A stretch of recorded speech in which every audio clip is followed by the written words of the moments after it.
Canal Aurora is with us, by the way. Follow Canal Aurora. Give people your social media. It's all day KCA. All day KCA. Is that everywhere? Is that on everything? It's on Twitter. It's on QAnon. It's on Instagram. It's the website. It's everything. 4chan, Coon. Fundamentalist.com. I'm everywhere. Hilarious comedian. Started with me. We were like I was gonna say thugging it out. I don't know why we were not thugging it out. I was going to say we were thugging it out at open mics. I'm thugging it out. Yeah. I don't know what thugging it out means, but we were at open mics in 2010. Yes. Late 2010. Yes. I met you. I was doing my first set ever at, which I might have done better than tonight. I'm kidding. I love New York. I was at a coffee shop in Long Island called Wild Child. / tattoo parlor. Tattoo parlor. Yes, right. And you'd bomb and you'd hear the needle buzz. You hear, whenever you bomb, it's just a guy going, ugh. Yeah, this guy. And they were all going to get their, they'd get some chick's name tattooed on them. Right. That tattoo shop did a lot of whatever. What is the term when you turn one tattoo into another one? A transformation? Maybe. I don't know. It was a lot of names being changed. Yes. And dogs' faces. Because it was a lot of dogs. But I remember there was always a consultation. Yeah. We'd walk in and we'd see somebody and they'd be like, okay, so here's what we could do. It's like, you made a mistake. Here's what we could do. We could turn your ex-girlfriend's name into RIP and a nice 9/11. We could do an RIP right. to heroes with the towers. And they're like, okay. I constantly heard from those tattoo chairs, this is permanent. Now this is permanent, right? Yeah. You can't walk in here tomorrow and get rid of this. And by the way, they should that was such a weird, eerie thing for us to hear doing stand-up comedy because it's oh fuck, this is permanent. Yeah. For a lot of us, it was permanent. And I was doing my set, and it was whatever, dumb. Mm-hmm. And Canal had a little net book. Yes, I remember this. Yeah, it was a little a net book, right? And you were typing on it, and every now and then I would say something funny, and he'd go, huh. He'd have a little huh. Yeah. It was and then I was because Canal was a guy I wanted to impress, and then there was another guy with a Scott, right, who I didn't want to impress. He gave me a fake name. Yeah. The first time I met him. What did he? He's like, my name is Michael, and I was like, I'm gonna know this man for the rest of my life. And I'm livid. Why did he do that? I don't know. He's just a weird. Scott's a weird guy. He's an odd. He's a great guy. A weird dude. I love him, but he's nuts. But I remember that was the beginning of, and then the Canal, we would go into the city and do stand-up comedy at these crazy places. Yeah, I started doing this thing called Trip Sunday. Yes. And you would take 2 comics. I would take 2 comics with me. Yes. So it would be 3 comics, 3 mics, 1 day. Basically 100 miles of driving. And it was usually me, you, Dennis, Scott. Yeah, it would be. Oh, it'd always switch around. Yeah, because sometimes you might be booked. Sometimes sometimes you're like, what, man? I don't want to eat my fucking ass 3 days, three mics in a row. That was a great day of comedy. Yes, because we did a hipster mic, a black mic, and then Long Island, a club mic, sad mic. It would always end good or bad at a pizza shop across the street. Eating a couple slices. And one of the saddest moments, and I want to let you tell the story because you remember it exactly how it happened. Right, was the night you decided you had to move into New York City. So we're doing. It's another Trip Sunday. I mean, there's 100 miles of driving for 1 day. It's a lot. Yeah.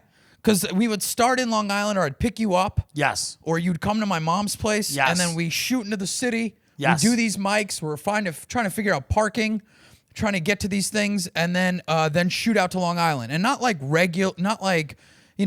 simple New Hyde Park. Nothing like that. We're talking in there. Deep.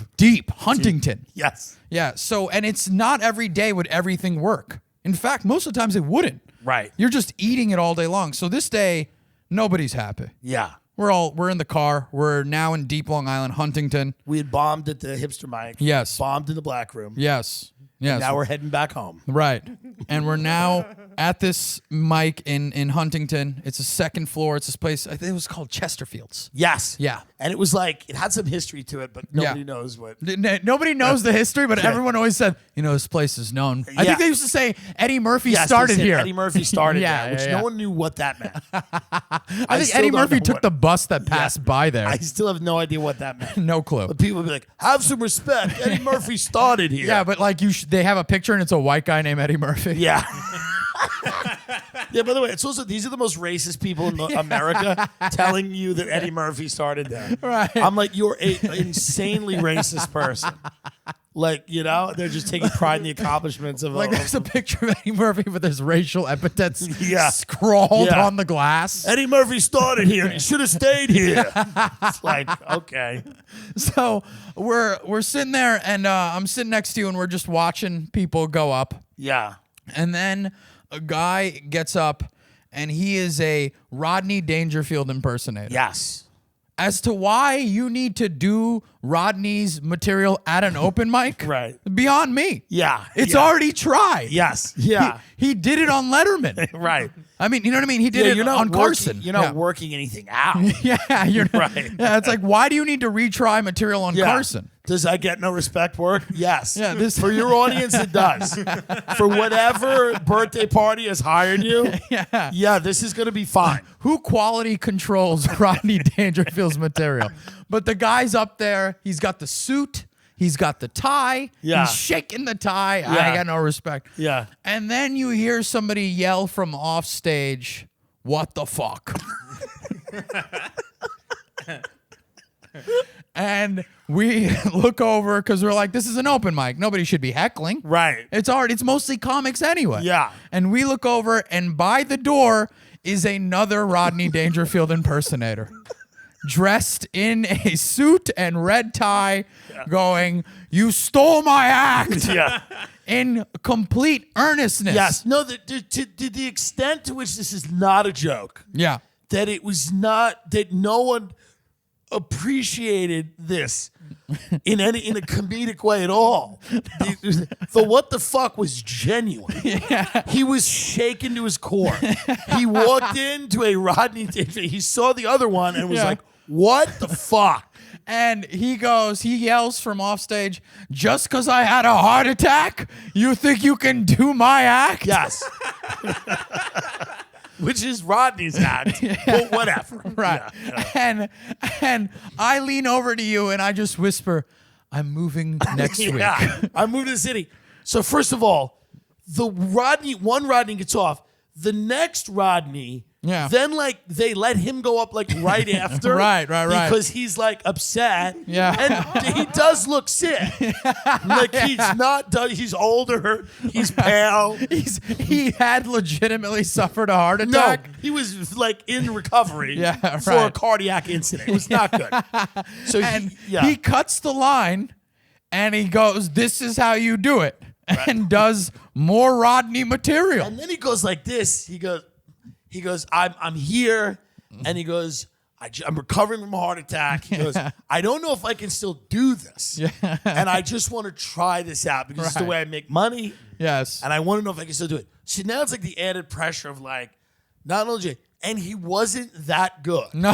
He was. I could barely tell it was Rodney. I'm going to tell you right now, doing a Rodney Dangerfield impersonation, it's a young man's game. It's not. It's a young man's game. And by young man, I mean 40s. Yeah, 45, early 40s. Long Island. Yes. Yeah. And then I was like, I gotta go. And you were the first amongst us. Yes. To leave. Yeah, I lived in an apartment in the East Village. Yes. In Alphabet City. Yeah, C and 9th. And you were the first one, and I was so impressed, and everybody was like, "Fuck, he's doing it. Yeah, he's actually doing it. Right. He's actually leaving. He's not gonna have pizza with us anymore. No, he's leaving. And then you moved right after. I moved pretty soon. Yeah. I moved pretty soon because I used to hang out with you. Yes. And I'm like, man, Canal, this is better. Right. I just realized it was better. I'm like, this works. Yeah, this is what we should have been doing. Because it was easy. This is the thing. This is the trap. It's easy to do open mics in Long Island because you drive to the thing. Yes. You drive, you park your car. Yes. There's a parking lot. Yes. And you walk right in, you Right. do your set, and then you leave. Right. It's not like the city where you're on the subway. Yes. Someone is dancing in front of you. Yes. And you're like, I got to make these jokes work. Right. And then you go mic to mic to mic. It's not like that. In Long Island, you're still the same person. Yeah. But you're just doing comedy. Yeah, that's it. the problem. You could still work at Verizon. Right. And do your Right. bullshit. Yes. So it's when fine. you make that sacrifice to move into New York City, you're taking on a different identity. I had a conversation with some comics, and they were like, well, what makes you a comedian, right? And they were Right. like, well, is it money? I'm like, well, I think that you got to give up a certain amount. Yes. And that's what it is. You're right. Yeah. And a It's- lot of yes. these guys moved from other places Yeah. here to do comedy. It has to be, to me, when I look at it, I don't think it's money. Yeah. To me, it has to be the organizing principle of your life. Yes. That's what I view it as. Right. To be a real comedian. Yeah. To be somebody who does comedy, whatever. But if you're a comedian, to do it, it's got to be the organizing principle of your life, meaning I'm a comedian and these are the choices I made in pursuit of that. You could make money and it can still not be the organizing principle of your life. Absolutely. There are people that we met in Long Island Yes. who were just like, yeah, this is what I get paid to do this. And you're like, people pay for this? We always knew what we didn't want to be. Yeah. I think that's a great thing about starting in Long Island. Right. Listen, I went back to Long Island and I was at the diners there and I was, showing my friends there. And I'm like, I'm really happy. And listen, I love Long Island. Yeah. I grew up there, but I'm really happy I got out of there. Yeah, man. I'm really And happy. when you go back to those diners, Yeah. they stink. They're horrible. Yeah, they're terrible. And you know what it There's is? like 4 good diners in the entire Long Island. I mean, I think they all used to be better, but Yeah. now it's just, but you also look at the people. Right. And you look at everything and you go, you know what? I'm glad my journey was out. Right. I'm glad Yeah. my journey was out of here. Absolutely. You know? Yeah.